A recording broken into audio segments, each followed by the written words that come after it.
Hello, everybody, and welcome to Cinema Savvy. It is myself, George, joined once more by Tom Woods, and bringing back Tom Butler to the channel. We have two Toms tonight.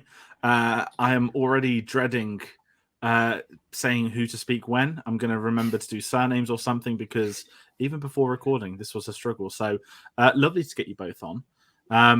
And we're here to talk about Indiana Jones and the Last Crusade, of course, released in 1989, starring none other than Harrison Ford and Sean Connery, which is going to be an amazing discussion when we get to it. But first of all, how are we both doing this evening? To Tom Woods first. Yep, all good. All ready to discuss, well, my favourite Indiana Jones film. And Tom? You want to know how I'm doing? If you want to tell the people, it's honestly fine, because I really appreciate you jumping on tonight.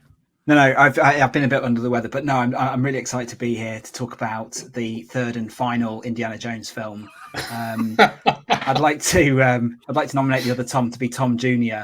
For this. I feel it's appropriate on Indiana Jones and the Last Crusade. Be quite fitting, I think. I'll remember to say yes, sir. Exactly. After every. I'll take that. Tom Woods now Jr. for the rest of today. Okay. I didn't even clock that. That's genius, actually. That's have you got a dog you might want another name by for the rest of the day, or if you need a different name, you can run with that. But no, as always, this is part of the Steven Spielberg Retrospective, and I will say this is the first time in my life that I've watched the Indiana Jones Trilogy not as one, having so many different films in between. It's been a very weird viewing experience, and I'll get into some of that a little bit later. But obviously, there is a film coming out next year. We won't be re-reviewing these, but there'll be probably a lot of Indiana Jones stuff on the channel because it's just so much fun. And I think that's a really big thing with this. But as always, please comment your thoughts on Indiana Jones and The Last Crusade. Is this the last Indiana Jones film? That is the conversation that's probably going to wager until way beyond next year as well. I was chatting with Cam at the end of the Always video. It wouldn't have been up by the time you guys speak, but we sort of joke saying that, you know, nowadays online on social media, people just pick a random film that's terrible and say it's actually great, and you get this weird reappraisal. And every film's had it, and you know, some of them are warranted, some of them aren't. And I was like, is next year going to be the year where everyone starts saying Indiana Jones 4 was good? We'll find out nearer the time. But yeah. And also, you'll get that usual amount that they said it was terrible until Disney made a newer one, then they'll backtrack and say they actually loved the fourth one after all. I'm expecting that conversation. So, social media probably what's going to happen. Yes. Yeah, it's going to be an interesting one, but I guess we can say we are like a year and 2 weeks away. The ultimate preview for the fifth film. But again, before we don't even know the name of the film yet. As always, if you're also new to us, get us on social medias. It's where we announce sort of our videos, all that kind of stuff. That is Twitter and Instagram at cinema_savvy, Facebook and letterboxd.com/cinemasavvy. I have a link to Redbubble in the description below where you can pick up some merch for the channel. I was actually going to bring that up tonight. It will be in a really random point, but there's like no Indiana Jones merchandise in the world. But I know that Disney's going to deal with Hasbro for next year. But I'll get into that another time because... I'll end up talking about Lego Indiana Jones for far too long than I need to. But as always, we like to put people on the spot when they jump on here. And obviously, Tom Woods Jr., you've been on a lot of these recently. So I'm going to put you on the spot. What beer would you use to watch this film with? Okay, so I thought you were going to ask this question at the end. That's what you said in the preamble. But okay, thrust straight into it. I think you should probably go with now. A Green King Abbott Ale. A Green King don't usually make their beers are okay, but I think based on the aesthetic that it being a beer around sort of a church aesthetic, that it suits the film quite nicely. Whether it tastes any good is up for debate because usually Green King beers are just okay. I'll take that. No, I appreciate it. I wanted to put you on the spot. I knew we would. I gave you the false before. And Tom Butler, the first time we've managed to get you on for the Spielberg series, which is fantastic. We had you on for a few Bond ones last year, and we had you on the first Matrix film as well, which was a lot of fun. what we've been doing, everyone new to this, we're sort of put them on the spot and we're asking them if they can remember maybe the first Spielberg film they saw when they were younger or their earliest memories of his films. It's a pretty tough question given that everyone's had different answers so far, but I'm wondering if you might remember or... Yeah, it's a really good question. I think everyone's sort of steeped in Spielberg, especially of my generation and beyond. I mean, this film in particular is one that I remember seeing at the cinema. So I must have been quite young to see this one, but I would have been aware of the other two as well. So Raiders and Temple of Doom. Would have watched them at home and had them on video, definitely. Probably taped off the TV. But in terms of like being aware of him as a filmmaker and, you know, having a style, it's hard to say, really. I remember when Jurassic Park came out, I was obviously a big fan of that film. Being aware that it was a Steven Spielberg film and that he was making it and being like hyped about that. So I must have known that like it was a mark of quality. So I think either Raiders or Temple of Doom or Jaws, probably. Jaws is another one I enjoyed from a very young age as well. That it's those films, and then after that, you know, Close Encounters. I'm just trying to think what other ones I would have seen, and then as I grew older, this one, Hook, as well, really cemented him as, you know, one of my favorites. And yeah, like I mean, we've discussed this before, George. I don't know if you mentioned on this before, but Jurassic Park is my favorite movie of all time. You can see I've got some concept art here, storyboards. It's just my all-time. It's my most watched movie, but I think probably these movies are a close second. The Indiana Jones trilogy.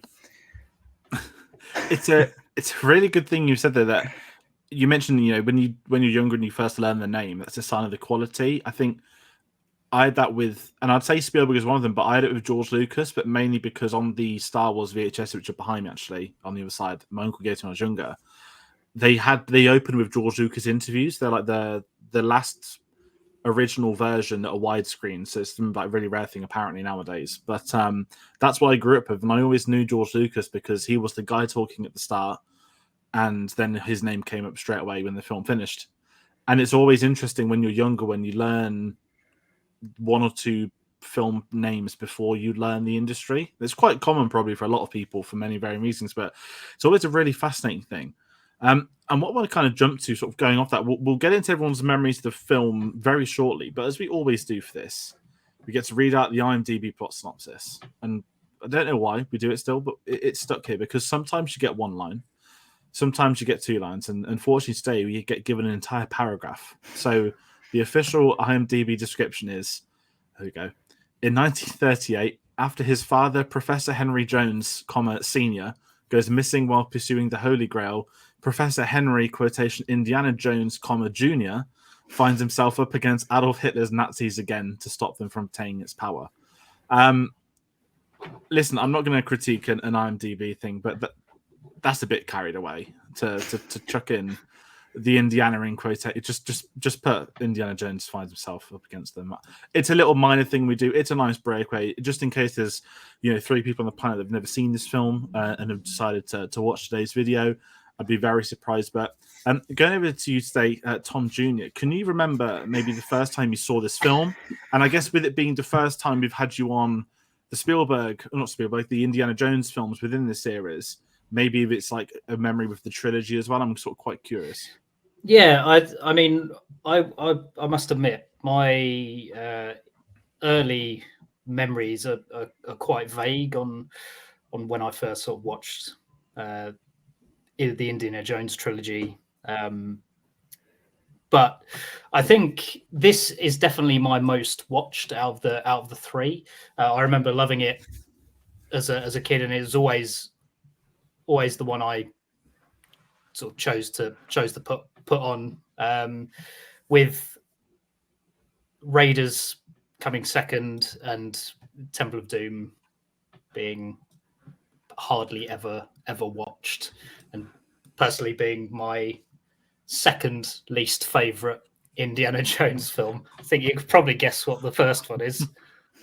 But yeah, I sort of fell in love with it, and it's the one I always go to, even now, where I think that's quintessential Jones. Not that it's a better film than Raiders of the Lost Ark, which I in some ways it isn't, but it's the one I have the most fun with, and I had the most fun with it as a child as well. Tom? Yeah, in terms of like, I don't know, I would say for me, I'd never really differentiated between the first two. They were watched on hard rotation, both of them. I loved Temple of Doom for its weirdness, like the monkey brains and the snake surprise, the eyeballs, all that stuff. I just loved that to death, and the stuff on the bridge as well. It was just so vivid, and the minecart chase. I just loved all of that, and also actually the opening scene as well. I used to remember really being fascinated by the whole song and dance number at the start with Indy in his white tuxedo and all that sort of stuff. I just loved it. Obviously having that nice little nod to Star Wars as well sort of opens your eyes to these things being part of a wider movie world. But yeah, I love both of them. But this one in particular, I actually went to the cinema to see this one. That betrays how old I am.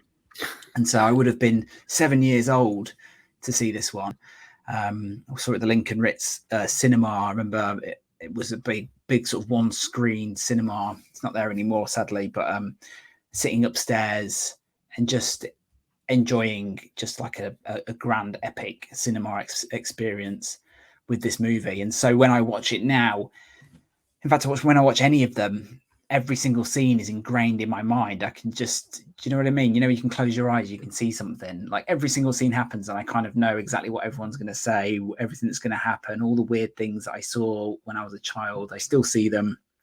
And there's just something about this one that I think I agree with Tom, that it's just a really good, fun movie. I think the addition of Sean Connery cannot be understated in terms of why it's such a fun movie, because he just adds a whole new dimension that we haven't had before that just works really well with Indy's character. And yeah, I just love that whole dynamic there. So I would say, I'm not going to tell you which my favorite is now, but it's not the fourth one. I'll tell you that for nothing. It's a really fascinating discussion, and without jumping parallels to Star Wars, the way, when I saw Raiders not for the first time, when I saw it this year for this series, it's the first time I was sort of taken aback by the quality of the film. Not that I didn't enjoy it, but I was taking in other meanings because I was watching it from a Spielberg perspective more so than an Indiana Jones trilogy watch-along type thing. And it was really interesting with that. And then obviously, same thing for Temple of Doom. And then coming into this one today, obviously because we not just had the Bond stuff last year, but I think it's the first time I've seen this since Sean Connery passed away as well. But it was really exciting to be able to see this. And the last few Spielberg films we've seen have all been dramas. And there's nothing wrong with dramas. But when you know that Indiana Jones and The Last Crusade is coming up soon, that just adds this layer of fun to it. And I won't lie, Tom, I'm very envious that you got to see it at the cinema. I think the closest we've ever had to it was the Prince Charles Cinema. Said about 3 years ago, they got the original 35mm prints. They were going to screen them all, but they were being done like one a month, and I just couldn't be bothered to go down each month. I thought they'd do like a marathon as they always do, which would have been amazing. Maybe one day, maybe next year, they'll get a chance to do something like that. Who knows? Especially with the Spielberg IMAX re-releases, which have been on the news this week. For anyone that doesn't know about that, I guess this is a good time to plug them. Free advertising for IMAX. They're going to be re-releasing Jaws and E.T. In IMAX this year for the first ever time. I think E.T.'s dated the 12th of August. No idea about Jaws. I probably won't make it to the cinema because I'll probably not get it out of the cinema, given my thoughts on that film and fear of that film. But yeah, as we'll do these, we'll talk some behind-the-scenes stuff. And this is an insane one. Behind the scenes, I'm not going to sit here and just reel off of Wikipedia. I really want to, but there's probably somewhere books on the making of this film. I'd be very surprised if there isn't. We even spoke before we hit live on this, saying that we wouldn't be surprised if some of these unused concepts make it into the fifth film coming out next year. But I'm going to jump in with sort of posts.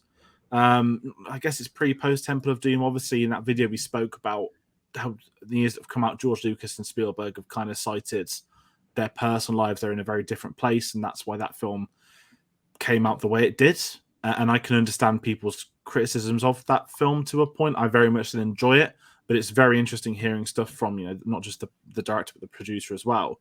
But they'd always been signed on for 3 Indiana Jones films, and they'd wanted to do the 3. Obviously, everyone knows Lucas and Spielberg are genuinely good friends, probably better than good friends in truth. There's 2 legends together, and Harrison Ford was on it all as well. And Spielberg wanted to come back to it, but he wanted it to go back to the roots of Raiders of the Lost Ark, be that, I don't want to say more exciting film, but I guess lighter in tone, maybe, would you all say?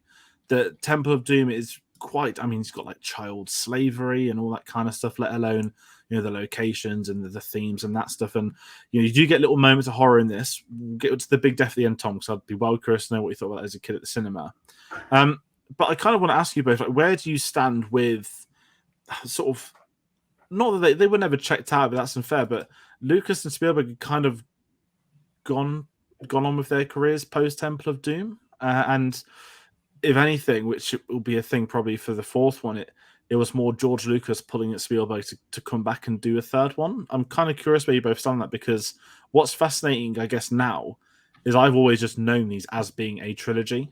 That I'd never really seen much of the production of the behind the scenes. It was always a trilogy that just happened, and you assume, like Star Wars, it just happened and flowed, but these never really did, which kind of makes it quite fascinating when you get to read more into it.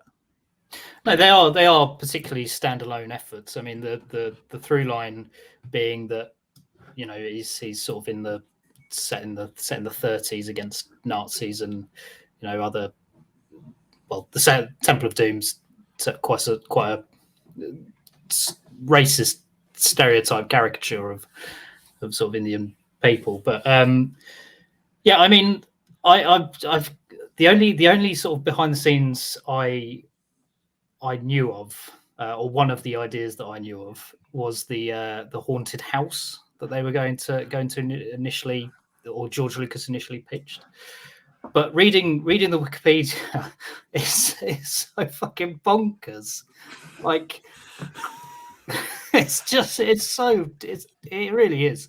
Is it George? It's very George Lucas. That's probably the politest way I can say for it. Well, was it Chris Columbus wrote a script about a garden of peaches and like a 200-year-old pygmy or so, like, it just sounds so bizarre. But it does seem like it like these are ideas that sort of Lucas seemingly kept hold of and decided, let's just go a bit crazy with the 4th. I agree. These sort of do, I've always seen them as a trilogy, and I think going forward that's how everyone will see them and has that same opinion. Yeah, it's I think it's well documented that they weren't happy with Temple of Doom, and I think you can see this movie very much as a course correction for them in terms of what they wanted to achieve with it. And from what I understand, there were that was really their foremost reason for doing it, was to make a fun movie that would sort of wash away the taste of Temple of Doom and end Indy on a high note, which it really does. And it does go through a lot of iterations before. I think there's a really good making of book by J.W. Rinsler, who did the Star Wars making of books as well. So that's the one to seek out, I think. I think they're just both Lucas and Spielberg are in a much better place for this movie.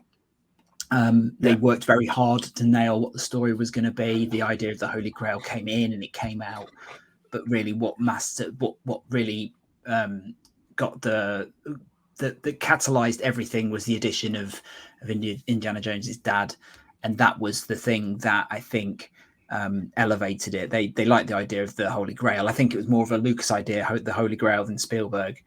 But when they brought in the idea of the dad, that's just Spielberg all over. You've been talking about Spielberg for weeks now, and he's obsessed with that stuff. So you can see why all of a sudden they all became energized with it. Yeah, I think it's very much a trilogy. But what is it? Is it 9 years between the three of them? 8 years, I think. 8 years ish. So years. it's still quite. I mean, for the 80s, when it was. I don't want to be rude and say it's not easier to make films, but considering Spielberg's done sort of 3 films between Temple of Doom and this one, and probably a fair few between Raiders. I'm trying to remember in my head how many to have between Raiders and Temple of Doom, maybe 3 or 4 as well.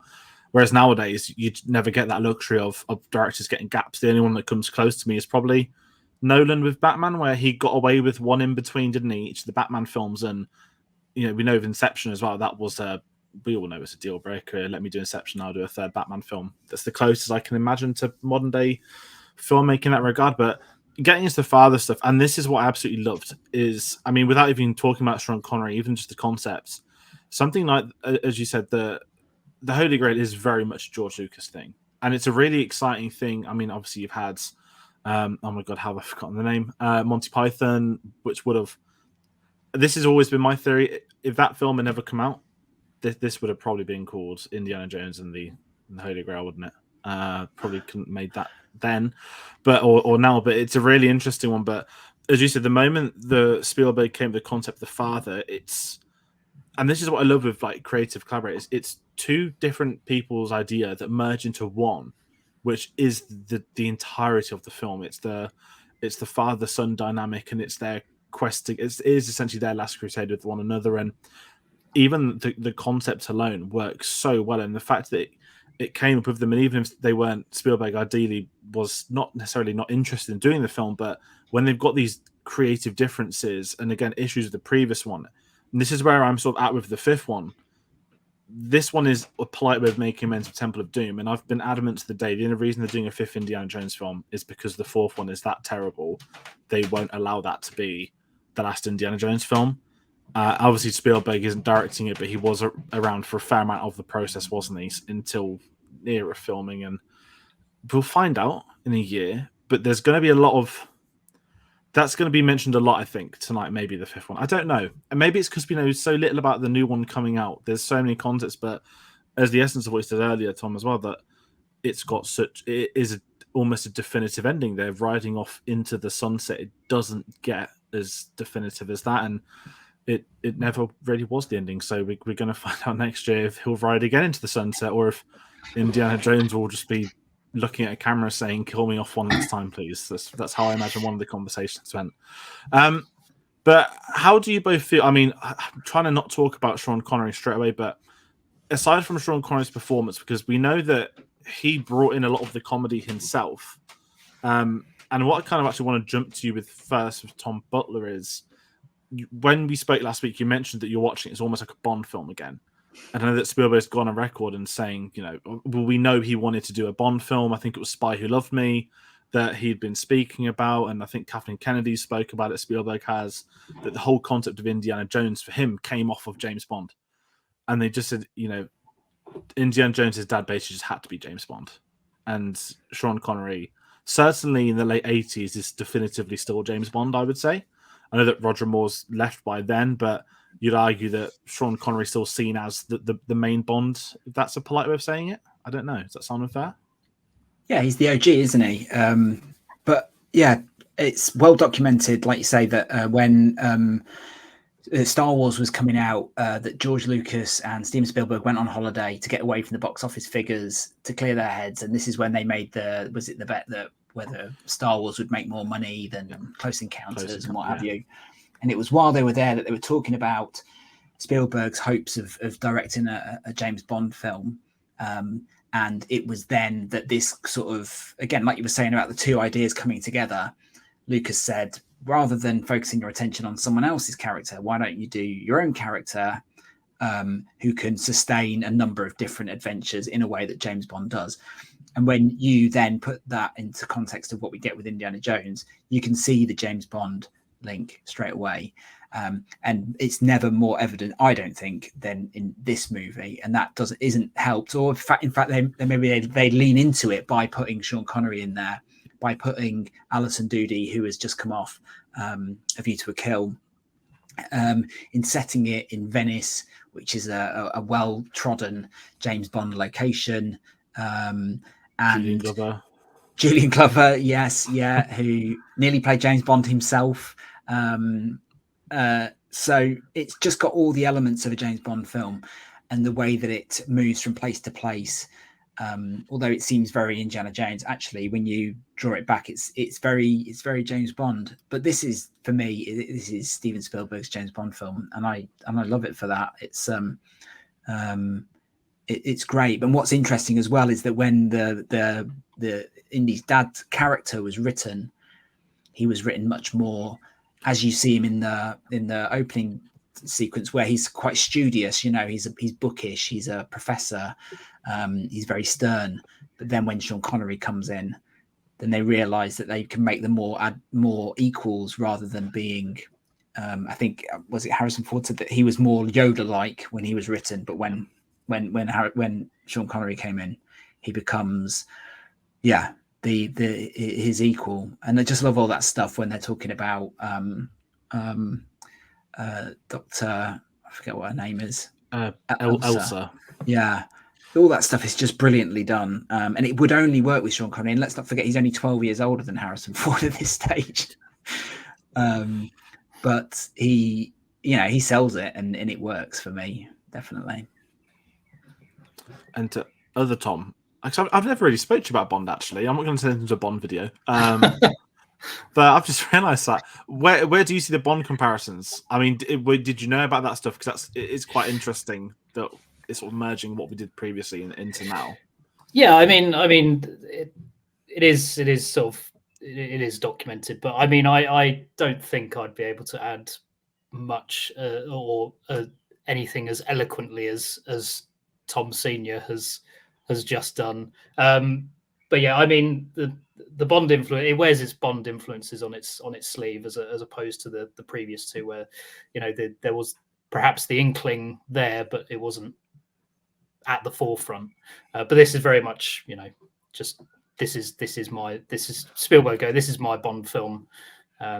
Here it is. What do you think? Minus all the crazy gadgets.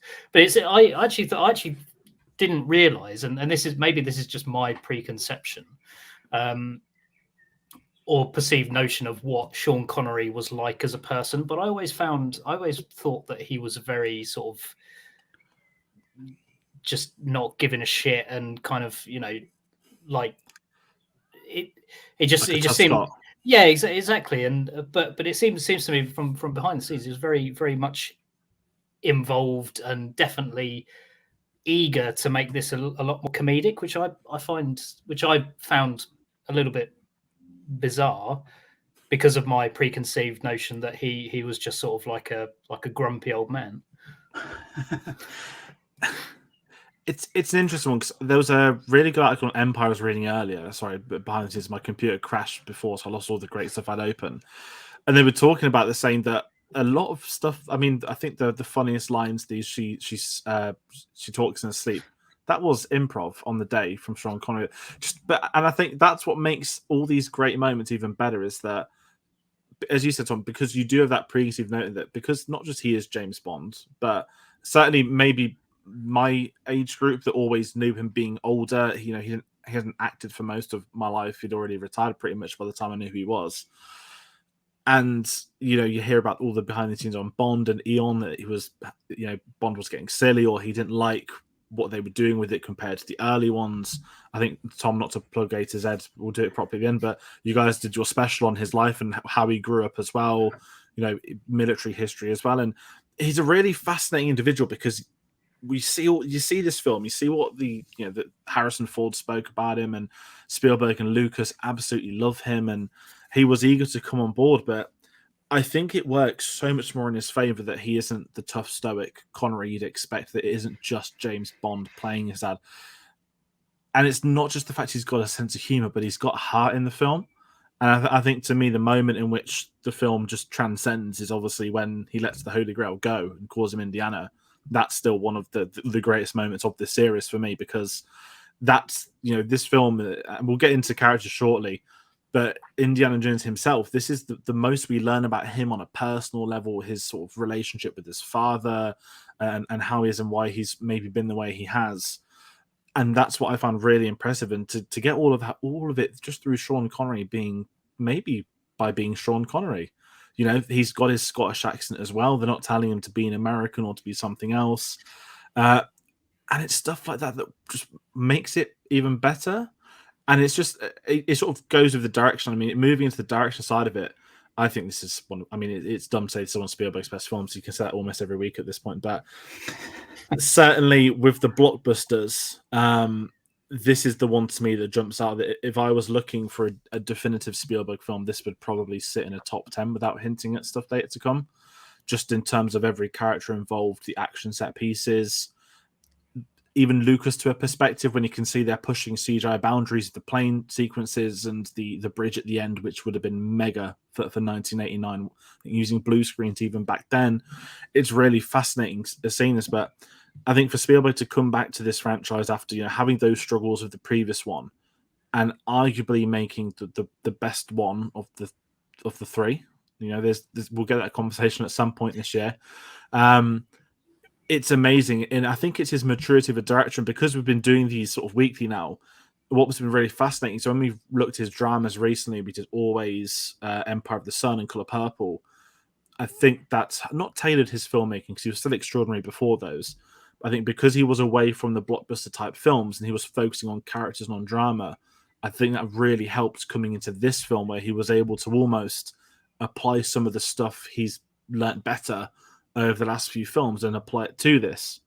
And without sort of jumping too far ahead, then I was doing some research and you find out that he originally was against the young Indiana Jones at the start, because apparently Empire of the Sun had a mixed reception, which shocked me.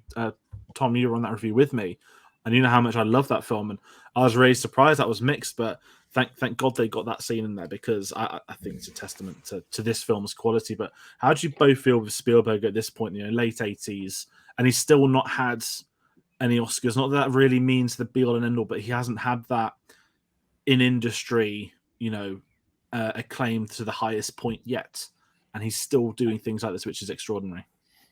I mean, you can definitely. So one of the things that I find quite fascinating, you can almost tell when Spielberg is directing something without seeing his name on it. There's two. He has a very distinct style between his two sort of his blockbusters and his more dramatic pieces, which I find really good. But I mean, he's honed his craft to an absolute T, and it goes without saying that he is one of the best directors. Well, back then and even now, he's still there. Nobody does it like Steven Spielberg. And yeah, I mean, I suppose you could say it's sort of formulaic in the he's got it so down to a routine, and he knows what he wants, his visual style, and he can just sort of rattle it off in quick succession, which I think is great. Yeah, I mean, he's peerless, I guess, at this stage in his career. He's had 5 years off doing different work from his blockbusters, and then just to come back and do this, which when you look at it on paper is just a huge undertaking. You've got two of the grumpiest actors in Hollywood. You've got locations around the world. You've got visual effects, stunts, all this sort of stuff. A script that you've only just recently nailed together, and yet it all comes together. Like you were talking earlier about Chris Columbus working on it, and when you think about all the people that he works with, Spielberg works with at this stage, a lot of them do go on to have like amazing careers. Joe Dante and Chris Columbus. So even at this stage in his career, where I don't know how old he is, but if it's 20 years after Jaws, is it? So he must be reaching his 50, 40s. 40, 50. Yeah. He's just so influential. He's just everything's pulling into his orbit, and this is him at his peak, right? And then things just go on a whole other level when it hits 93 and he does Jurassic Park and Schindler's List back to back, which is just an unreal duo of films. But yeah, I think it's the direction in this is terrific. I think what the stuff that really shines for me is where you see a lot of the stuff happens in reaction to the action. So there's that great moment where Brody gets rumbled, or they're watching the action at the end, and Brody gets rumbled, and he turns around, and you don't see what he sees, but you know that. Do you know what I mean? And then it just, it pans up to his face, and that to me is just classic Spielberg, and that's just stuff like that's littered throughout the film. It's brilliant. It's terrific. And I think what I love with this is the whole George Lucas relationship, that we know those two are good friends, but obviously if anyone's familiar with Lucas's history, his issue has always been the studio system. He'd never liked the studios, his own power, his own control. And obviously the biggest what if in cinema history is probably, what would Spielberg's Return of the Jedi been like? Obviously that had happened. That's still a question I think a lot of people ask. We know he had some work on Revenge of the Sith with him. And it's just even little things I've been discovering, like doing research, is that the bike chase, which is one of many fantastic scenes, one of the funniest scenes I'm going to add, that wasn't in the original test screening. That they screened it to the studio, to audiences, everybody loved it, but Spielberg and George Lucas thought something was missing. And then they go and do that. And I'm just sort of sat there thinking, how is something that fantastic almost a late edition? Not that there's anything wrong with that, because many films have had that before, where something incredible comes at such late notice. But the fact that either of them weren't satisfied, and I think it's that working relationship with one another, where they both, I think because they're both so comfortable around each other, and obviously with George Lucas, everyone's familiar with his other history and stuff, not just aware, she's a very shy individual.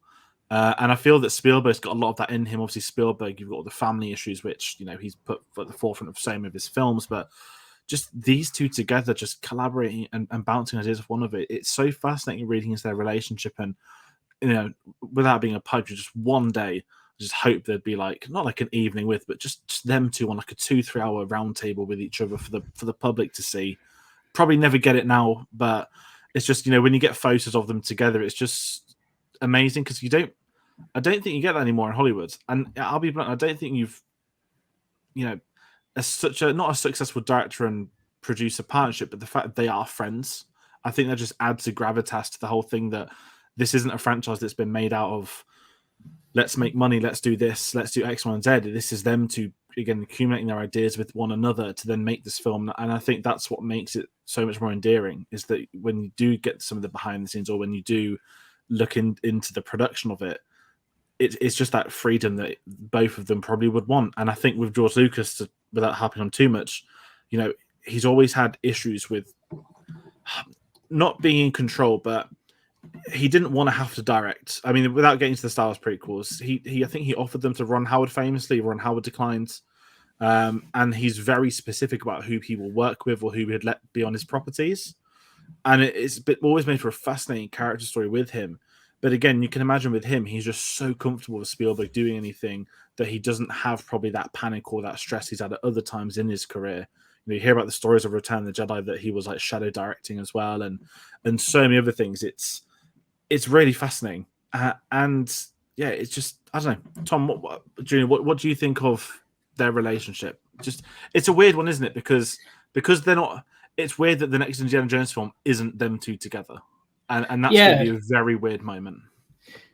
Yeah, I know that is, and it's one of the relationships that I think goes sort of unseen. Obviously, we know that they are good friends, but some of the decisions that they come up with together, whilst they may not be good or they may not come up with good ideas, but there's always that progression into something more akin to what this eventually turned out to be. The idea of reconciling with father, reconciling with your father, sons and fathers sort of coming together, one-upmanship between the two characters, and I like that the Holy Grail idea was implemented with a through line of father and sons and stuff like that. But yeah, I think this partner, because everyone seems to, well, I say everyone, that's a generalization, but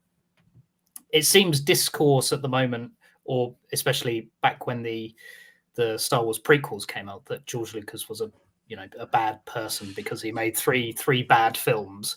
But in actual fact, he's quite a talented filmmaker and producer. He is sort of the I suppose you could compare it to, he's the ideas man and Spielberg is the one that puts those ideas into practice and makes the films what they are. I think that's probably how you could describe their partnership. Yeah, it's an alchemy, isn't it, of the two coming together, two like-minded individuals who they complement each other, and without them, these films couldn't have happened. So yeah, it'd be interesting to see what happens when we've got a different director and Lucas not involved at all, because you feel like the DNA of these films is within Spielberg and Lucas. But we'll see. I think they're a great partnership. It's a shame they never really did that much more together. But then you could have the situation which I think is prevalent in the fourth Indiana Jones film, where they're too comfortable with each other and stupid ideas seem to slip through, whereas maybe the three times that they have properly worked together is sort of a done and dusted, because then you may get into the realm of you're a bit too comfortable with this person, and good point. you sort of come up with silly stuff. I mean, I know that the nuke the fridge was Spielberg's idea, and the sad thing was he had to go on record to say it so people would stop giving abuse to George Lucas, which is just ridiculous in its own right. And, without getting to modern events, but people pretend stuff like that didn't happen when it did. And that's not even an incident, a proper one, compared to what has happened with some of his other films. But if we're going to talk about this a little bit more, I mean, we always have the story column, but I don't think we need to tell anyone the plot of this film. I actually want to jump straight into the characters, because to me, this is the first Indiana Jones film where the characters feel like the story. I know that there's Raiders of the Lost Ark is in that high regard, and obviously it's all the hit stuff, and there's that horrible internet thing that Indiana Jones didn't do anything in that film, which is ridiculous. I'm not going to give time to that nonsense, but starting with Indy, I kind of hinted earlier, this is maybe his most personal film, the one we get to know his character a bit more. I think this is Harrison Ford's best performance out the three, if you want to just stick it to the 80s. But I feel that in this film, with his, I guess you could say, with the stardom at the late 80s, Star Wars has been and gone, coming back to do Indiana Jones, I'd say he's at the height of his powers here, and his performance is not... how sometimes you can know that Harrison... I think Return of the Jedi is cited quite a lot as the one where Harrison Ford just doesn't really look interested. That's what people always say. And I can see that sometimes. I think it's a bit of a stretch, but there's something about this film where he just feels so loose, and you can tell he's enjoying it as an actor. You can tell he's enjoying being there on that set, in that studio. And I know that so much this is going to be the fact he's working with Sean Connery, that he does have the father-son relationship. And I think, to Harrison Ford's credit, I think he's underrated as an actor. That because he's always known as Indiana Jones, he's always known as Han Solo, people sort of discredit his actual acting in those films and other films he's been in as well. But I think in this one, he has that sort of sense of wonder that we've not seen in a long time, and I think this is his strongest one. And again, credit to Spielberg for bringing the father dynamic, because that just completely 180s what you might have thought his character was capable of doing or being in a third film. I don't know how you both feel with that as well. Do you think this is his best performance, or is it maybe Raiders still, or Temple of Doom? No, I would certainly agree that this is his best performance as the character. Obviously, the Raiders of the Lost Ark being the first, you're sort of really trying to find your feet with the character. Obviously, I'm not an actor, and wouldn't even dream of telling someone what they should do with a certain role. But I think it definitely feels like you try and hone in on what the character is in the first, if you're doing, say, a trilogy, in the first one, and then by the third you've got it nailed down, so you can have as much fun as possible. I think that definitely shows. Well, to bring it back to Bond, they always say that the actors have their most comfortable performance by the third Bond movie. So I think there is definitely something in that, in wearing a suit for so long that it's just comfortable. And I think that's how Harrison Ford feels in this movie, in that he's very relaxed in it. It's a suit that he's comfortable wearing, and that comes across. And like you say, the having Sean Connery there to work with must have helped wonders as well. It sort of frees him up. But I do want to say as well, in terms of Indiana Jones, River Phoenix in the let's call it the pre-title sequence, but he is perfect casting as young Indiana Jones. I'm not sure that the hair is era appropriate. It definitely feels more late 80s than whatever it's supposed to be, the 1900s. Yeah, but he's perfectly cast. I think they'd worked together on Mosquito Coast before, and that's how he ended up being in the movie. But he looks the part. He does all the mannerisms, and obviously then helps to set the table for the rest of the movie, in that you're reminded that Indy is the son of someone. He was a youngster, and then that becomes like his like an overriding thing throughout the movie, is that he's reverting back to being a child because he's with his overbearing father, and that pre-title sequence is really important for that. And apparently, again, that was another late change for the movie. I think there was like a cowboy inspired pre-title sequence with Indy already on the hunt for the Holy Grail or for the MacGuffin or whatever.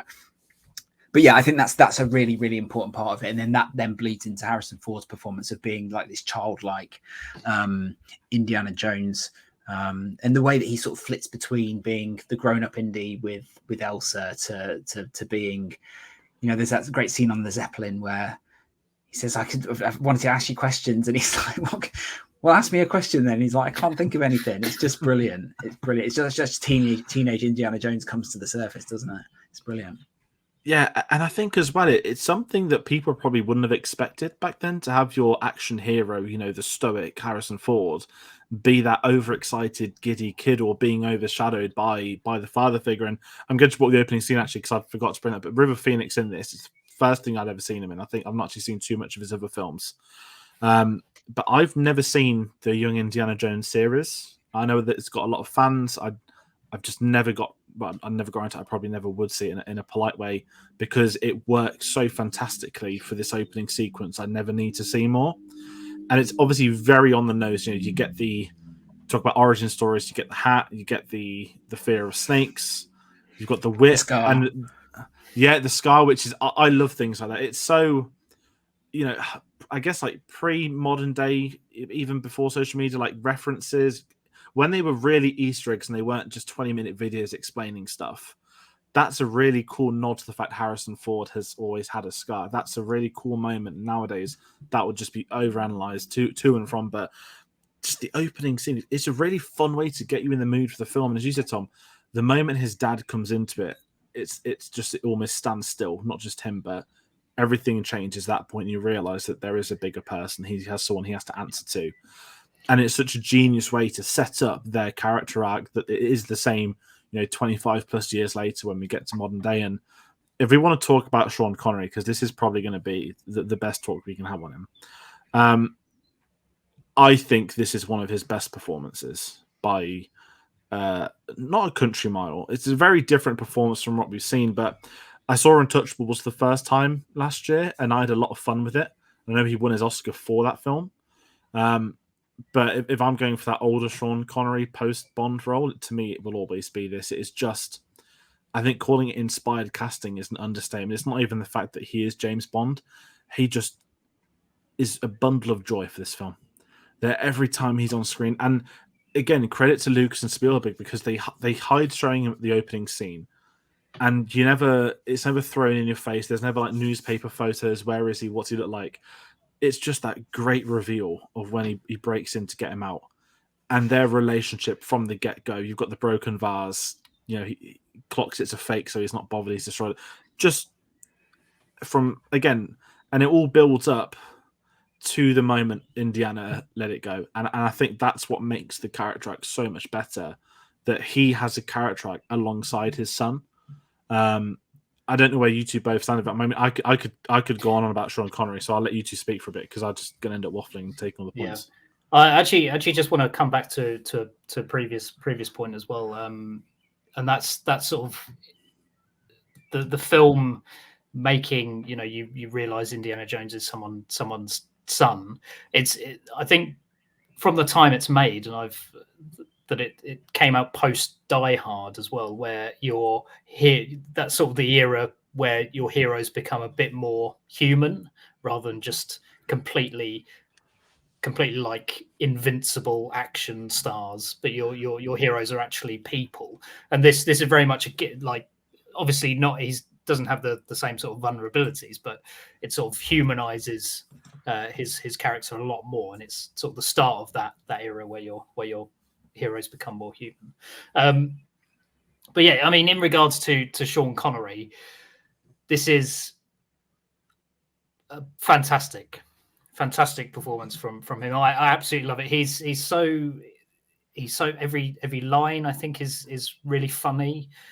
Just his mannerisms, especially at the end of the motorcycle chase when Indiana Jones looking rather pleased with himself about killing loads of Germans. He just sort of fiddles with his watch, not really caring.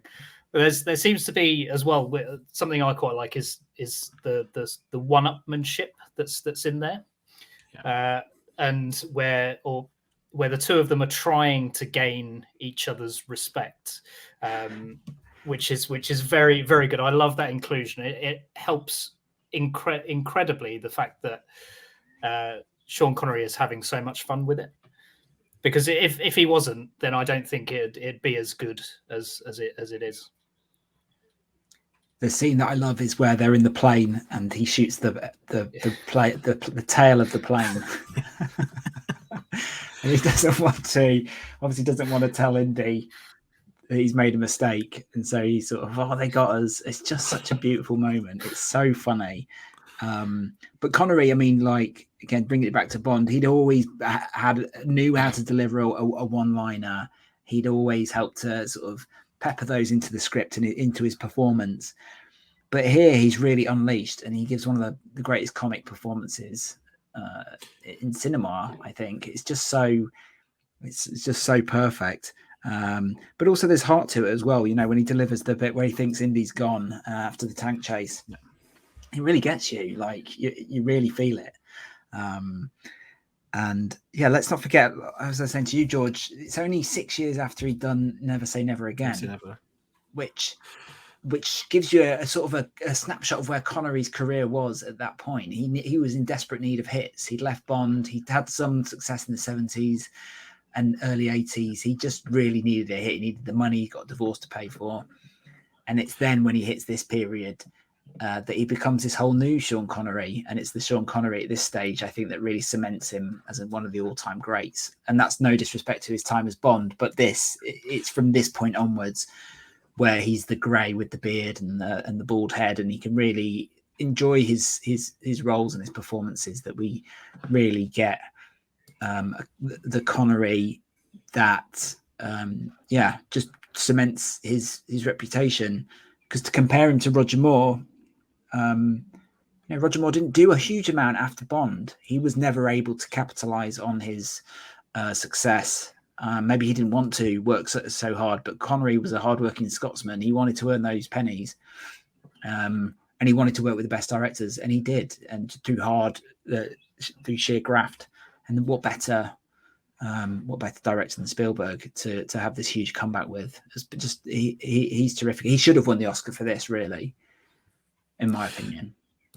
Yeah, I mean, it's really fascinating. Looking at modern day, I'm going to put a weird thing on here, but Sean Connery, when this film came out, is the same age Tom Cruise is with Top Gun Maverick, if anyone's after a comparison of some kind.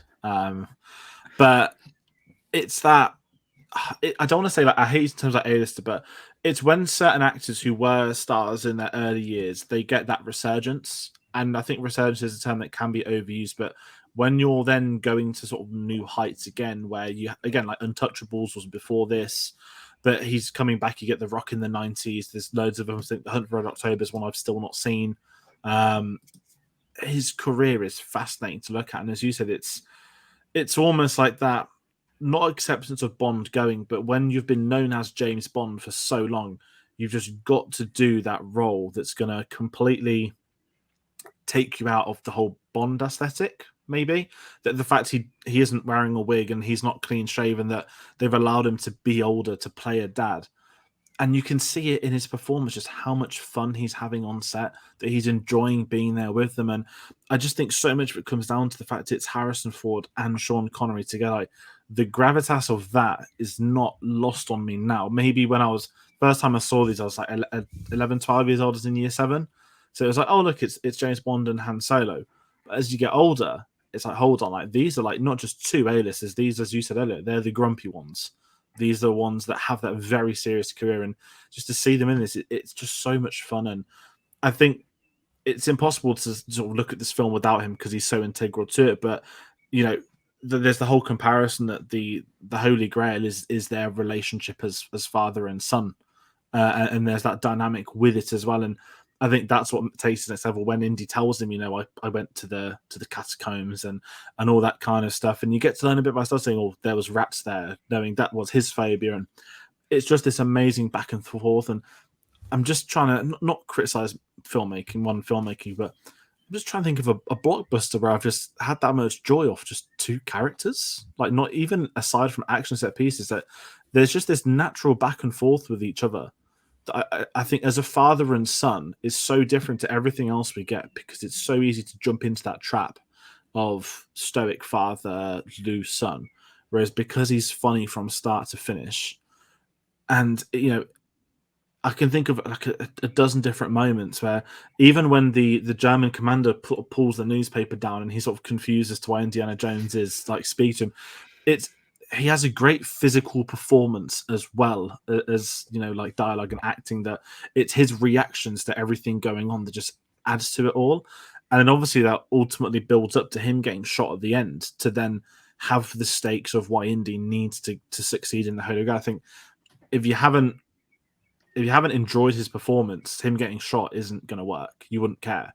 But because he has been so much fun, you are implied to that even more so, and you understand why Indiana Jones has to make sure he's got the right grail and whatnot. And it's a fascinating relationship, and you know, I don't want to say love to see more, that's such a modern thing, but you know, if there were ever deleted scenes or something, like, could you just imagine like just being on set for a day or two with these? That I think when Sean Connery passed away, I think Harrison Ford spoke about, you know, that they'd always play, I think they're playing golf a lot throughout filming of this as well, and just the bond those two probably shared over a short amount of time. Again, the A-listers they are, is probably mainstream. They probably had some amazing chats about how much they hate the general public, how much they hate people, and they were probably loving every moment of it to share it with each other. So, yeah. Tom Jr., any other thoughts on Sean Connery? Because we'll touch on a couple of other characters after. No, I think he is definitely the besides Harrison Ford as the main character in he is the most iconic thing about this film. When you think of Last Crusade, I what comes to mind for me is Sean Connery and Harrison Ford, and those are the two things that I'll always think of.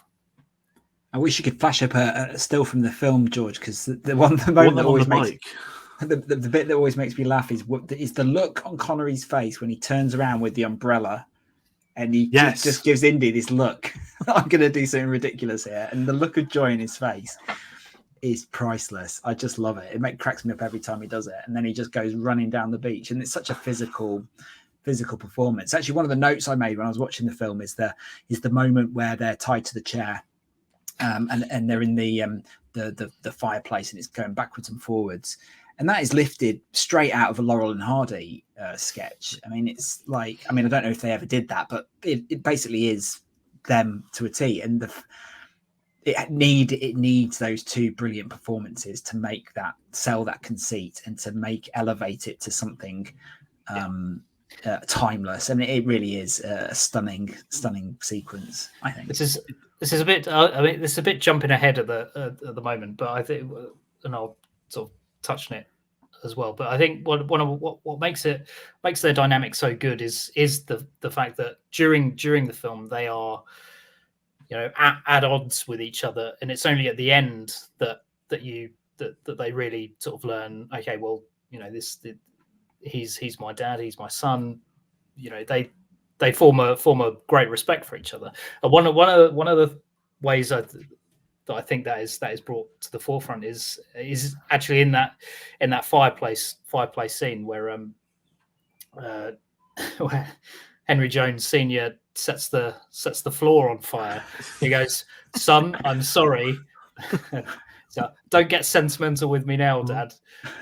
The floor's on fire." It's just so sort of deadpan, but it ties into their relationship at that point. They haven't had that they are only just starting that journey where he's not as sentimental as he is at the very end of the film. And I think that's it. Whilst it's played for comedy and comedic effect, it's very much centers around the theme of themes of throughout the film. Yeah, no, 100%. With that fireplace scene as well, just the whole concept that it's such an action stereotype to get the lighter out, set it on fire, and he I don't even know if he just burns his hand or if he just drops it straight away. And it's just, and then he blows it, and it makes it worse. I mean, it wouldn't happen, but it's just genius the way it does. It's brilliant. And I think again, so much of it boils down to it's Sean Connery. That's James Bond making those mistakes that James Bond wouldn't do, and it's just, it's just wonderful. And you know what I'd say? So I can't imagine Sean Connery doing that for many other directors. I know that sounds really unfair. But when he wants to work with the big names, and again, with his career come back on the line, working with Steven Spielberg in the 80s is probably one of the best things you can get for an actor. And he doesn't blow his chance at all. It is wonderful. And we've got a couple of other ones. We won't speak about nowhere near as much as Sean Connery, but we'll talk about Donovan. I mean, I'm not going to lie, I never cared about Donovan when I first saw her. I've never really cared him as a character, but what I've grown to love is the fact he's played by Julian Glover. And I feel that Julian Glover is one of the most not underrated actors of all time, because he's almost like you get this Monday thing where everyone's like XYZ's been in X, Y, and Z franchise. Like Julian Glover's like the dad of all of it. He's been in Bond, he's been in Star Wars, he's been in Indiana Jones, he's been in Harry Potter, he's been in Game of Thrones. I'm guessing he's probably done Doctor Who, whilst having an illustrious stage career. I just want to shout out my love to him, because whenever I see him at conventions, he's always really nice with people. And in this film in particular, I absolutely hate his character, which is a great thing as a villain. And I think he even joked about it as the years went by, saying, he got to shoot Sean Connery in a film, which is, I hope he meant that from a really funny angle, not that they've got a bit of a history or something, but obviously he'd have acted against Roger Moore, so he would never have acted against his Bond. Fiore only, wasn't it? Yeah. Yes, it was. Good. I was making sure I didn't get that one wrong. That'd be kind. Would have been awkward if it was Octopussy. It'd been the same year as Never Say Never Again. You would have had a bit of the rivalry there. Yeah. But where do you two maybe not think of his character, but if you want to just jump to his ending as well, how do you feel with him? Because he never really feels like a villain. It's more than Nazis for me personally. Yeah, I mean this is one of I'd say this is one of my criticisms of the film, but I think that stems from the Raiders having such iconic villains, whereas the villains in this last one aren't as iconic. But I mean, they are still memorable, and they do have some really good moments, but they don't feel as iconic as those in Raiders. I mean, if you think of quintessential villains from Indiana Jones, your mind immediately goes to Raiders of the Lost Ark. Yeah, I think he is. He's an interesting villain, and I like the way, like, his costuming is very subtle. He doesn't dress up like a villain. He doesn't look like a villain. He acts like a villain, but in the end, what I think is interesting, and I don't know if this is it, but I imagine it is intentional, but I feel like his position in the film is that he sort of acts as sort of the passive sympathizer for the Nazis, which is as insidious as being a Nazi is. It's being someone who enables them, someone who looks the other way, someone who uses their own evil to further their own ambitions. And I think that's the important part that he plays in this film. But it's interesting again, that's bringing it back to Bond, that the villain that he played in Bond is very similar as well. It's a pedestrian villain. It's very grounded, very down to earth.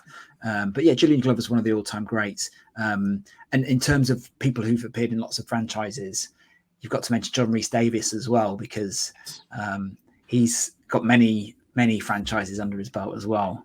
He's yeah. I mean, bringing Salah back as well. It's really not that I'm trying to laugh at football terms, but when you think of Salah, I think of a footballer, not the Indiana Jones character. I know that the other Tom will laugh as a Liverpool fan, but he's just so great. You know what the biggest things about John Rhys Davies was for me was not just finding he was Gimli as the years went by, that he was Welsh. Yeah, like that. That's not something that I ever imagined, and I absolutely love him because, again, like with the convention scenes, a lot of conventions, but he's like a spitting image of my granddad, similar age to him as well, similar build, everything. And when he goes to cons, he wears a suit and everything. He's got a tie on. He's really smartly dressed, exactly what my granddad does. So I've got a lot of love for John Rhys Davies, and you know what does it for me of this film is we'll get to Brady as well. They make it to the sunset. That it isn't just Indiana Jones and his dad riding off. It's the four of them.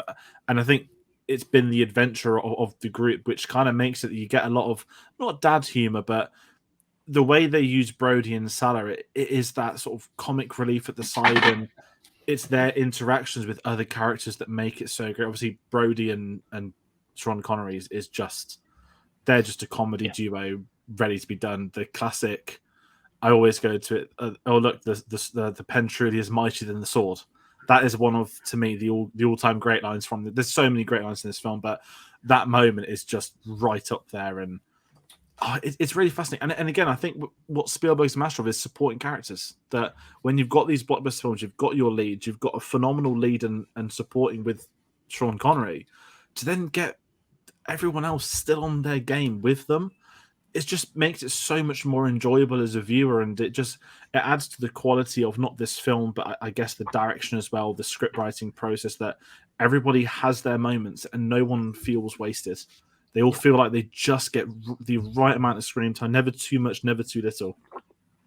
It's definitely, you know, it definitely feels like as the title suggests, the Last Crusade, the last hurrah, because you bring back all the characters from most of the supporting cast from the first one to end your trilogy. I think wasn't it Denham Elliott that said from the first one that he was very much the father figure in the first film, but since was very pleased and enjoyed being sort of comic relief. Whereas when he's completely outside his element, he is a bumbling fool. And that's very. I must admit, I did enjoy that aspect of it. Taking a character that was seemingly quite somber and well, not necessarily somber, but you know, had a bit of seriousness to him in Raiders, and taking him outside his element and just making him completely stupid. Yeah, I love him in this, and it's interesting you say he's the father figure, and also Salah is sort of is a surrogate father to Indy as well in a certain sense as well. So to bring them all together at the end, it's kind of like Indy and his dad's mates down a pub. It's quite funny, isn't it? It's like it's seeing them all together and their interrelationships. It's a genius move, and it could have gone badly wrong. You know, if you bring in too many comic elements, then it can quickly be derailed. But it works really nicely. And I think as well, with their sort of, one of the fun lines of the film is the whole Indiana a dog. You know, that's funny, and that's the sort of thing that could go wrong. But the fact that's left in so late, and it is such a great moment. Obviously, that's the real life side of it as well. That, you know, George Lucas's dog Indiana isn't just the inspiration for Indiana Jones, but Chewbacca as well, uniting the two. It's just amazing that little things like that. And what I take from it is like that's the sort of George Lucas humor, isn't it? Like, the one thing I say about George Lucas, and it's unrelated to this video, is he absolutely loves people taking the mick out of his own work. I think when I had the 2011 Star Wars Blu-ray box set, he gave an entire disc to have parodies of Star Wars on there that he'd got the rights to put on it. And it's that kind of thing that I really, without getting into it, I really miss about Lucasfilm, that you've lost that sense of fun, and, you know, when you can just have a bit of a laugh at yourself. And I understand why now, you know, it's a bigger corporation, etc., but that's the one thing I really miss. And it's just, you've got it throughout this film, and I'm sure there's probably some Spielberg jokes in there that no one's ever clocked might be about him growing up as well. But I think because Lucas's sort of lifetime's out there for everyone to read about, it just adds to it. And I don't know if anyone wants to speak about Elsa very quickly. We've not really spoke about her in this. Where do we stand with her as a villain? This is where the Bond stuff comes in. For me, it feels like not that it's a criticism per se. I think the way the Indiana Jones films you've sort of had the love interest one in every film, not bringing Marion back, and then this is the sort of the double agent, the person that turns on them. I think it really works for Indiana Jones, and also the whole German aesthetic in 1938 that she's almost, not that they're trying to give her a character arc, but she's clearly doesn't agree with burning the books and all that sort of stuff, and it gets a bit weird very quickly. But I just love the fact that in a very weird way she's been with Henry Jones as well, because that's the sort of thing that the Nazis would tell them to do there. Like when you look at how insane it all was back then, that is right up their street. And also it just adds some of the funniest moments of this film is all that. And the first time we get Henry Jones, he's like, shoot her, she's one of them, just kill her, shoot her, she's Nazi, and he can't do it. It's so well done. But yeah, it's a weird character. I don't know, how do you feel? Yeah, it is. I one of the things that I think when watching this, she's I suppose it comes back to that Bond influence where each film has a different leading lady and a different sort of heroine. Heroine being a loose term for this character, but you sort of get the idea. That's sort of a Bond influence as well, I guess, in that respect. But yeah, she's a weird one. I mean, I do like her character. I like the fact that she's not who she appears to be at the start. But I don't know. There's something. Obviously, you're comparing her to Marion from the first, who was such a great character and really cemented sort of the relationship those two had in the first one. It doesn't really come across in this. I think maybe they tried to do that again, but with varying degrees of success.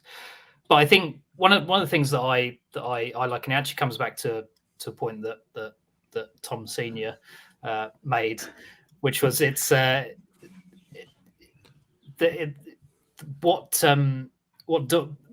way Donovan is a villain is much the same as Elsa, because she is also an enabler of the Nazis. She is using them to get her own to complete her own objectives, where she could have not done that and kept her morals. You see her shunning the book burning, but when in actual fact, if you're using them to get what you want, then you're just as bad as they are. At least they wear their hatred and bigotry on their sleeves. You're just sort of passively ignoring what they do. I like certain aspects of the character. I mean, it's not as iconic, but then again, what is compared to Marion? I think I quite like Alison Doody in this. I think it's easy to forget that actually this is one of her first film roles. She made her debut, I think, acting debut in View to a Kill, and had only made a handful of things before she landed this role. So that she's with all these esteemed actors, and not just obviously Connery and Ford, but like Denham Elliott is a legendary actor of stage and screen, and you don't think, oh, she's not as good as the rest. I think she holds her own, I just think in terms of her character and what she gets to do, I think she's interesting. The interplay between her and both the Joneses is fun. And she gets a proper nasty ending, doesn't she? So I think in that sense, no, she doesn't live up to Marion or Willie, but I still think she's capable.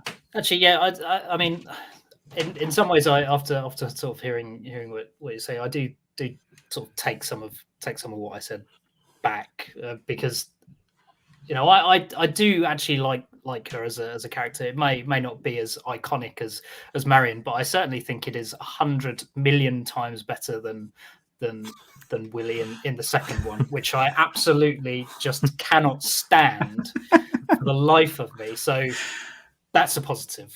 Okay.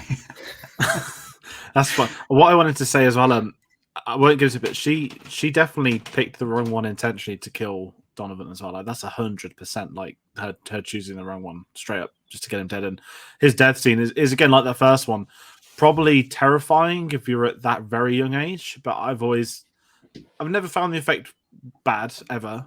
But I've never been able to unsee it being Doc Brown he turned into, and I know that's a joke on the internet as well.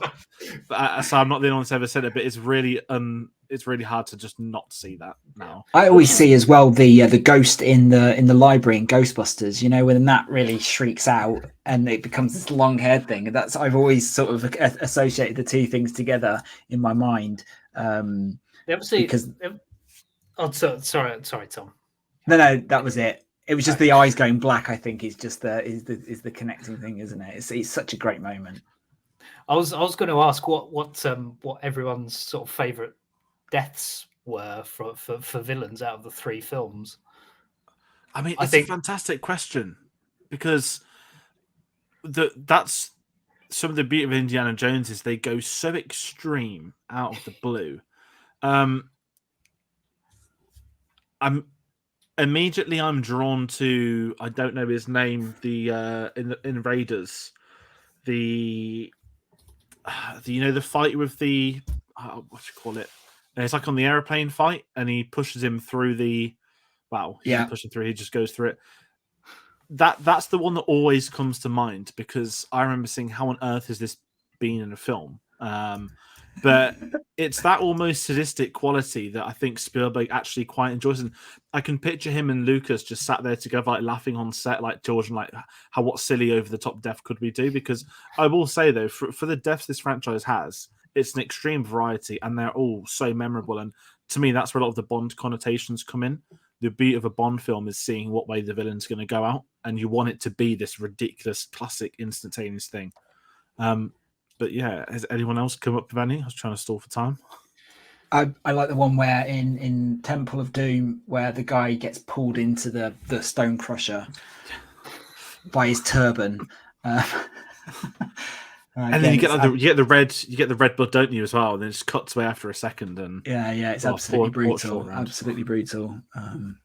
One that always sticks in for being bad is the one in Crystal Skull where the ants go all into the guy's mouth. Yeah. Death by Kebab as well. Temple of Doom. Yeah, that's the one. I've never understood why still that happened, but it always did. But I love that moment. Yeah, and why it's so obviously sort of a puppet that's doing that. Lives the good after. So weird. But yeah, I'd go. I think his Donovan's death at the end of this is actually quite brutal and quite well done. I mean, the effects work on it is fantastic, and I guess that is a staple of it of the franchise as well. Whilst it's a big action blockbuster, it is also an effects drives sort of pioneers of effects work, which I really love. No, exactly. And what I want to do, we're gonna move on to soundtrack really quickly. So we've still got a couple of other things to cover. It's been a lot of fun so far. Listen, this is the weekly John Williams discussion of how great he is. So I'm just going to get my piece done. But I think of the last few films I've seen where he's noticeably not been as involved, but they've not been up to his usual quality. Right back on track with this soundtrack. There's something about it. Obviously, you've got the main theme from the first one, but there's this use. I'm not good with like music, saying notes and tones and all that sort of stuff. But basically, Indiana Jones' dad has this really chirpy theme that whenever we get to spend a bit of time with him, the soundtrack sort of changes, and I just love these moments with him. But it's John Williams with George Lucas and Steven Spielberg. You're not going to go wrong with that. And I'm just going to jump in and say one of the things I'm looking forward to most about Indiana Jones next year is actually the fact that John Williams doing the score. I think they've said it's going to be his final score, so that's going to be probably, if he gets it right, a tearjerker. Yeah, I didn't actually know that, so that's yeah. They kind of unofficially said it at Celebration. They said, "Oh, right. John Williams just come out of retirement." So the Kenobi theme was like, "Well, no one said he'd retired anyway because he's doing he's done Fabelmans, he's doing Indiana Jones, and I thought, okay, maybe they've just let that slip that he's retiring with Indiana Jones. This is very, very, very quintessential John Williams. I've asked the question, George. Are you going to do, because the two have a Spielberg and John Williams have such a relationship in terms of filmographies. Are you going to also do a sort of best top 10 Spielberg combined with top 10 John Williams scores? You know what? I thought about it because it's going to be basically Spielberg with Star Wars, right? It's soundtracks is something, on a side note, like people don't. I listen to soundtracks more than real music, which is always really weird for me. Like, people get weird, but when I listen to music with lyrics, like I went to the Rolling Stones last week, and everyone's like, "You're at a concert with people singing." I was like, "Yeah, like it's the Rolling Stones," and like, "Oh, we just thought you were listening to soundtracks." I said, like 90% of the time. Soundtracks is one of my favorite things. What I would love to do, and I don't mind saying this live on this with you guys or people, if there was a way to get a series in the future about soundtracks, I don't know. I'd love to do stuff. I mean, talking that's now, Hans Zimmer tickets go on sale tomorrow for another tour, which I'll be going 6th time probably. Do recommend it though for anybody. He is incredible live. There's nothing like it when he's live. But yeah, I'd love to do some John Williams stuff, because I'm not going to lie, and not to criticize this series on air, but every week I come on and say, yeah, John Williams is great. What next? Because he is just so great all the time. And it's so hard to talk about how great he is, because I don't know the core logistics of music. So that's my John Williams piece for this. I don't have anything to add. I'm not a huge soundtrack type person. I know when I enjoy it, and I enjoy it in this movie. So I've got nothing to add, really, other than it's terrific. And the way when the Indiana Jones theme comes in, again, it just reminds you of when the best times when the James Bond theme gets used. It elevates a great action sequence to something spectacular. So yeah, it's great. I would say it's his most motif heavy soundtrack out of the 3 films. There are very distinct sounds for each character and each action beat, which I think is really good. Not to say that the other 2 scores aren't absolutely brilliant, because they are, and it's John Williams. You're going to get nothing but incredible with. I actually can't remember a bad John Williams score. I'm just trying to think of. Check out the Always review to plug that from last week, because me and Cam had this really sad conclusion that he was, well, maybe it was more of a credit that he was going in for the score more than they were for the film. So I guess that's a credit within itself. But yeah, it's a really hard segment, I'm not going to lie. What I'd say though, to plug it, check out the Indiana Jones theme being played live from Star Celebration on our channel. Thank you again to Adina for being at Celebration and getting the footage for us, because we got to put them all on the channel.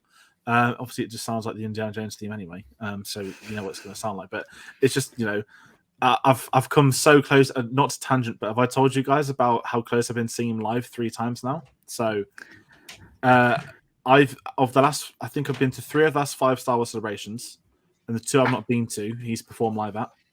And I had tickets to see him at the Royal Albert Hall, which I had for 9 months. And the day before the concert, he had to cancel his tour because he was ill, which I understand.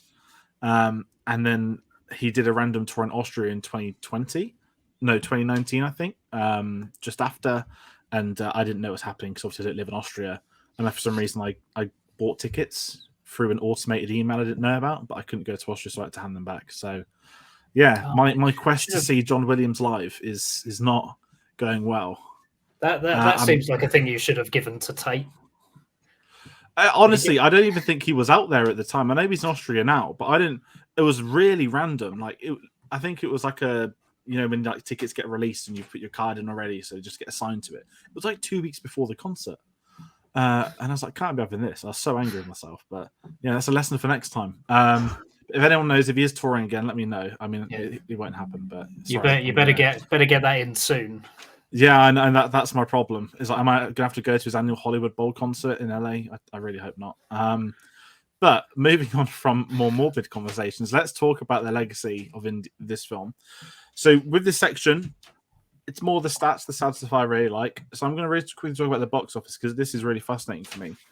In 1989, probably one of the biggest summers of blockbusters in the 80s. You've got Batman, Ghostbusters 2, License to Kill famously bombed. A lot of big films came out in 89, and that's the year where things started to change. Indiana Jones sweep the house. 474 million worldwide box office, #1 film of the year worldwide, which really surprised me because everyone says Batman's the one that was #1. When actually Batman was only #1 in the American box office, which just always goes to show is how undervalued the international box office really is. Without getting into a box office discussion. And this sat at 11th highest grossing film of all time in 1989. I know that money's not a big, well, it is a big thing in film, but when you've got a franchise as successful as this, it's not going to mean much that this is done well.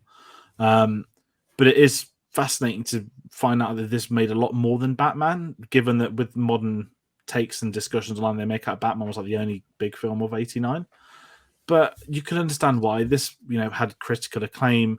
Audiences enjoyed it. It ended up getting accolades, nominations. I mean, I can say it had 3 Oscar nominations. It won 1 for sound. But the fact that Sean Connery had a BAFTA nomination in supporting was quite remarkable because it's normally, again, these big films don't get that kind of accolade. Like a nomination for a blockbuster in an acting performance is essentially a win in its own right. It's just such a rare moment. And yeah, I don't know if anyone's got anything to say on box offices. Again, 1989 is a long time ago. We weren't around, but it is fascinating to see what that would be like if it was ran through in today's inflation. I wonder if that would be certainly past $1 billion. If it's nearer to, that's my sort of question. Yeah, but to me it's because what was there? Temple of Doom was 84, so I think there was what 5 years between films. So there was still that appetite there for it, and it just didn't sort of end with Temple of Doom, and this one wasn't a box office success.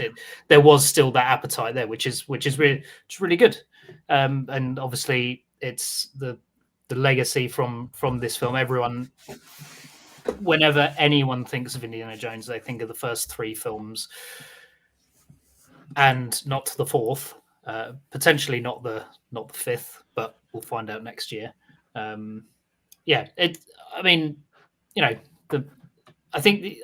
the appetite is still there for a good quintessential Indiana Jones adventure.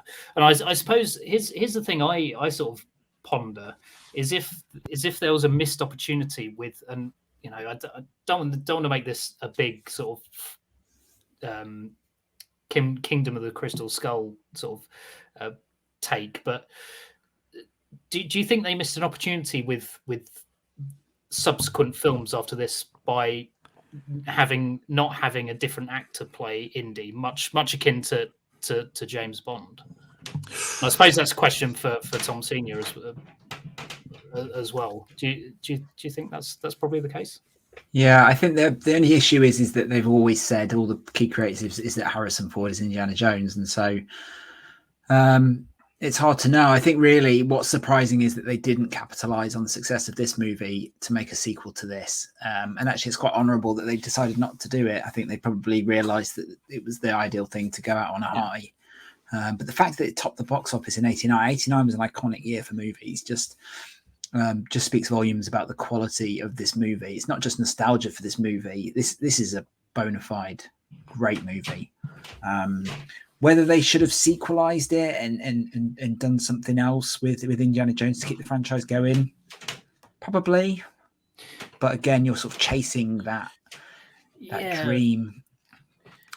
Yeah, I mean, sorry, George. I was just gonna add. I mean, one of the things that you could argue is that it was left a bit too late to sequelize it. Obviously, you could still have the sort of 50s motif and have him getting older in sort of the late 90s, early 2000s. So maybe it was just a case that it was, whilst they could have left it, and they did, that maybe they left it a little bit too late.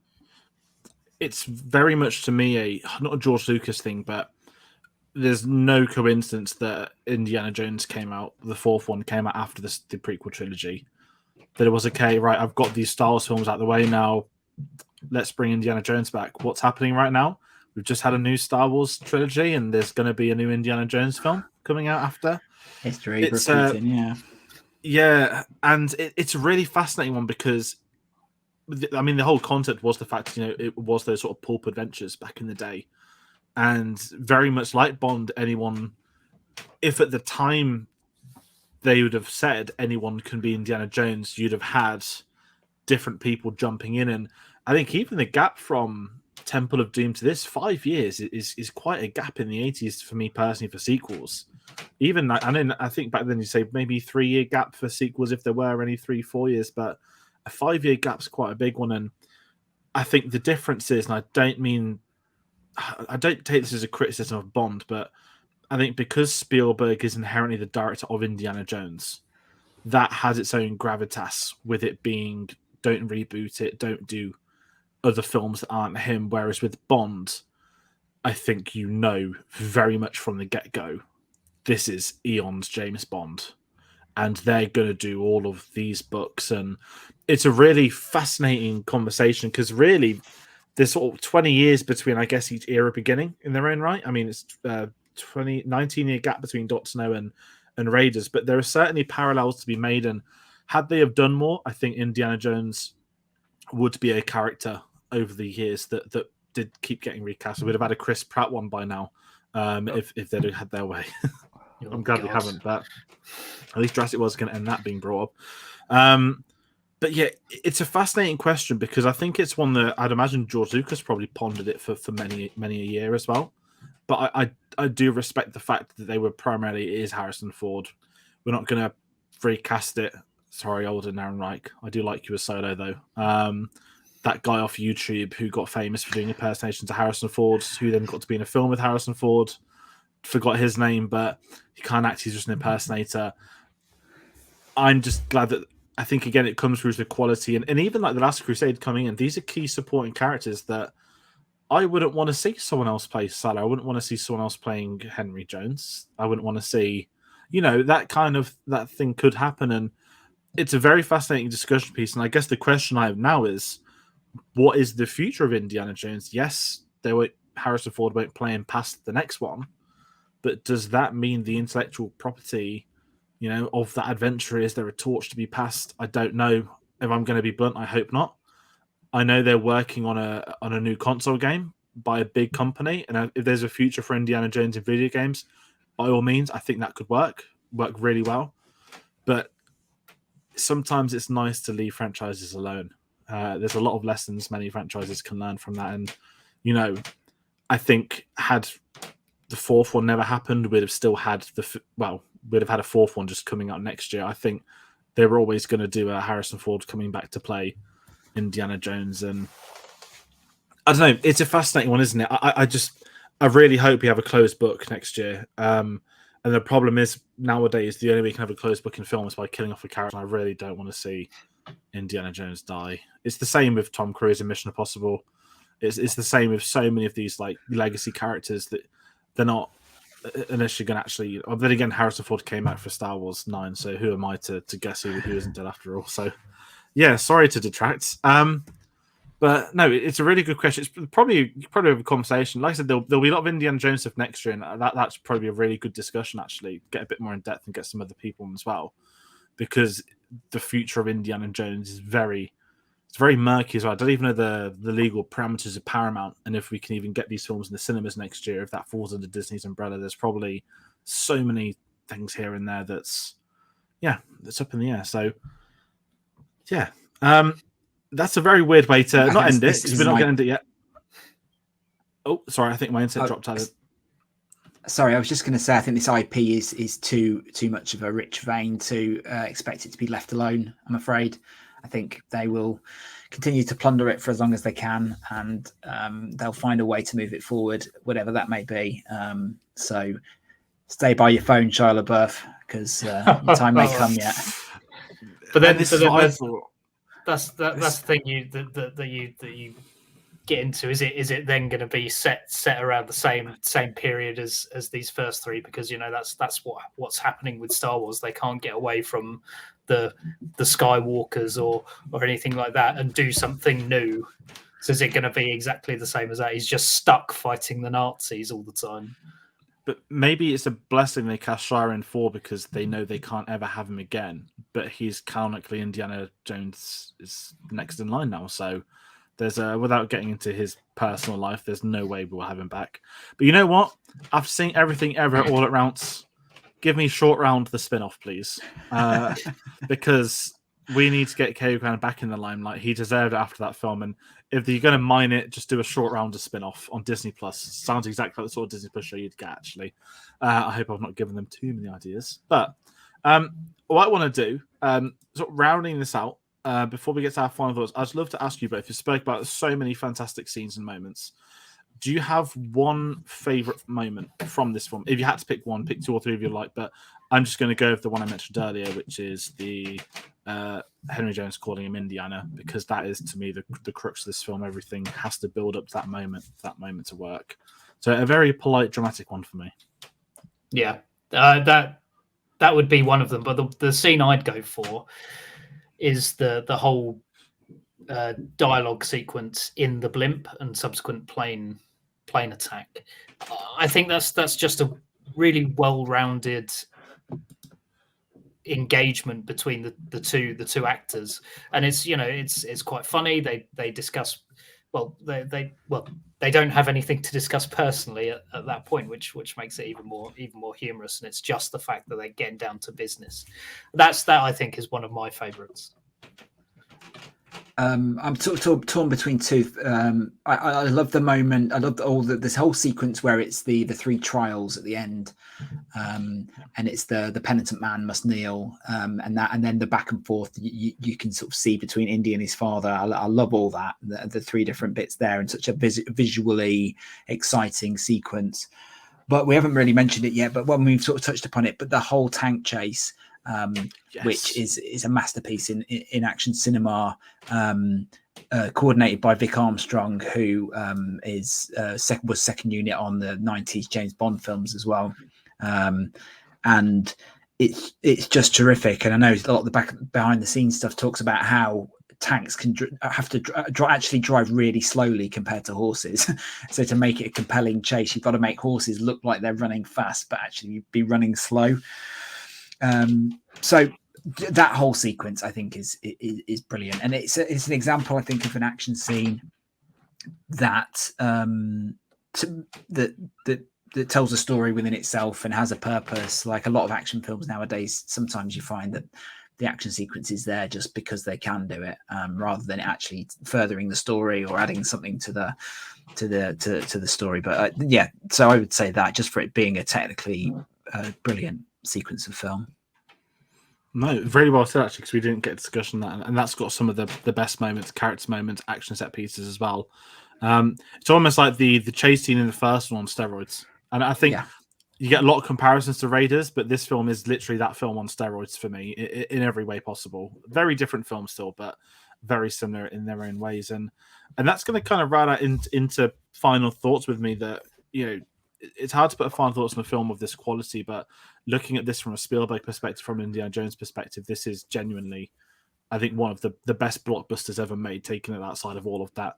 If you're a blockbuster director of any budget, you should be looking at films like this for story reasons, for character reasons, for action set pieces. There's so much stuff to take away from this, and it's just so well done, and it's everybody on their own game, from the casts to the writers to the direction. I don't think there's a film like it, if I'm being polite. I don't think we'll get an Indiana Jones film again in this manner. I think it's very different to Raiders. I keep saying that, but I look at them completely, almost as Empire Strikes Back to Return of the Jedi. Just 2 completely different vibes, although they're the same thing. But this one for me is what this franchise is. If I was going to tell anyone, you can only watch 1 out of the 3 today, what's it going to be? I'm going to probably go with Last Crusade, because it's just amazing, and I can't wait to see it again. I've got the 4K Steelbooks all on pre-order, so I'm going to get 1 each month. It's going to disrupt my Spielberg order, and also how rude of them not to release them in sync with this series, because that would have made things a lot better. But yeah, that's my final thoughts. No, I echo your points, George, and I think one of when it comes to Indiana Jones, what do I personally think of when I think of the franchise? I think Last Crusade, and it's the one I will always go back to, and the one I will always put on if I had the choice of the three.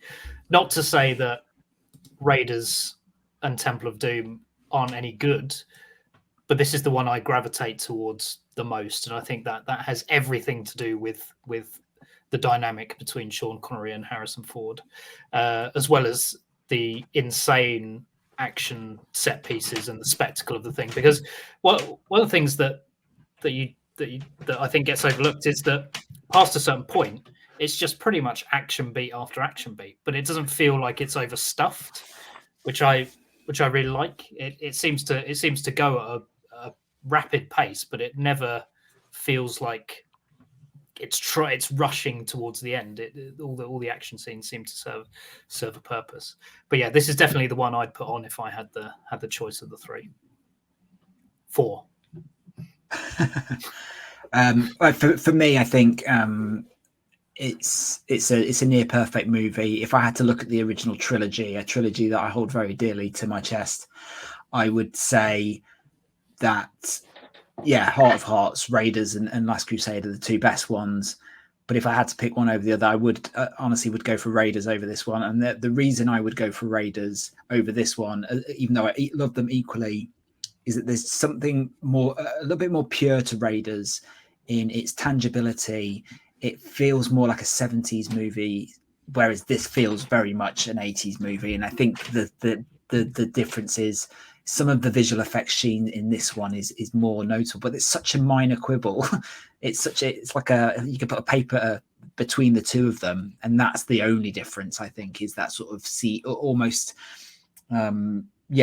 just sort of a sheen of technology that's starting to seep into the films, which isn't present, I don't think, in Raiders of the Lost Ark, which again is just a more practically achieved film, but it probably has as many visual effects sequences as this one. But that's my feeling on it. I love this film very much as I do Raiders.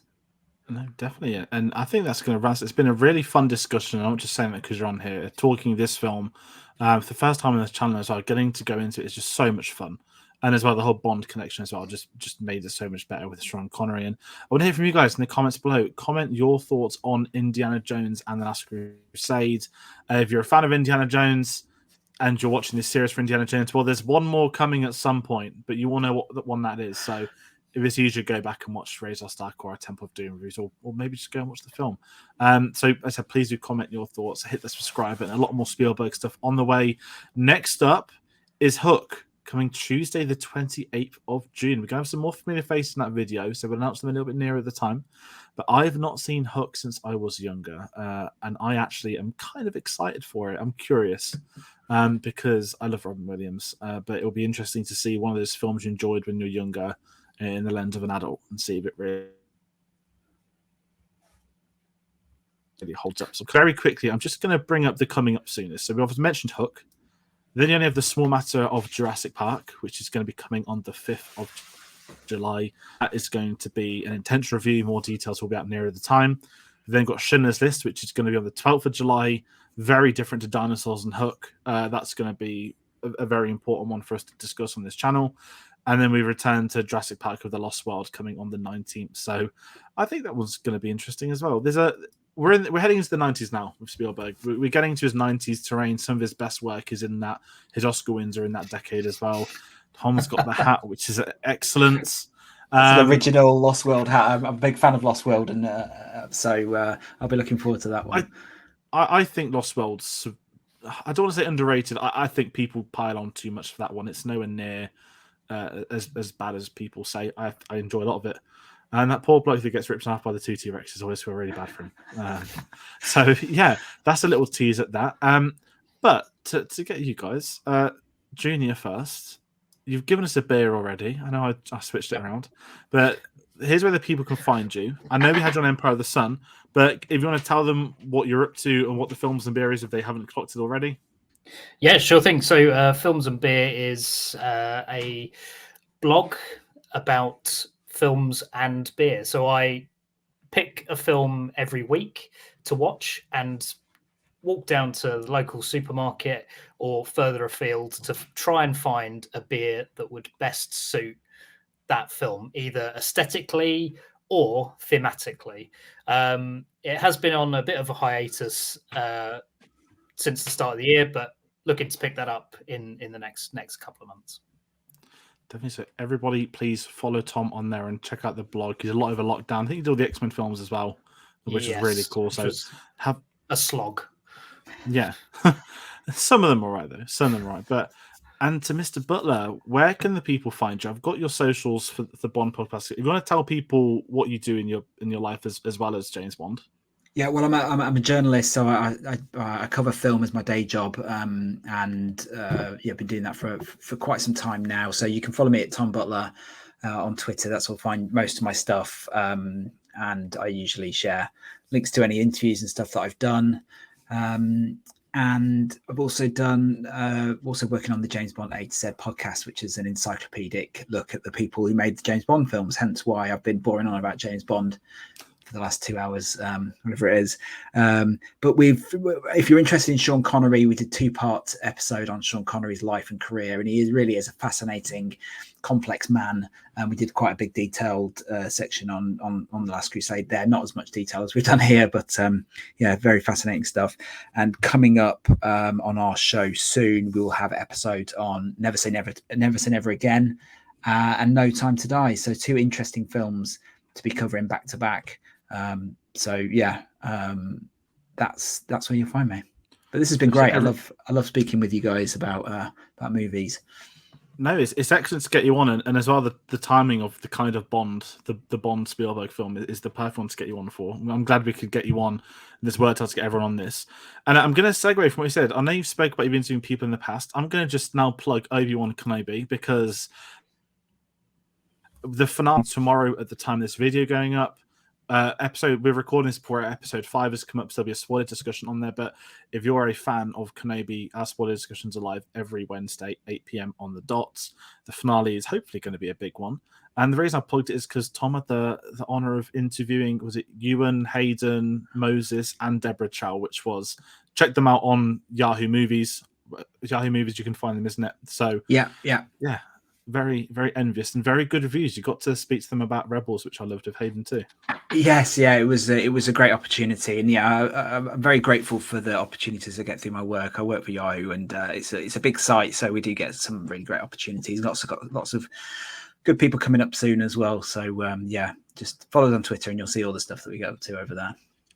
Definitely say please, and once again, everybody at home, thank you for watching today, for taking time out to check this review out. It's been an absolute blast, and we can't wait to speak some more Indiana Jones in the future. Just not the 4th one, the 5th one, hopefully. So take care, and we'll see you all soon.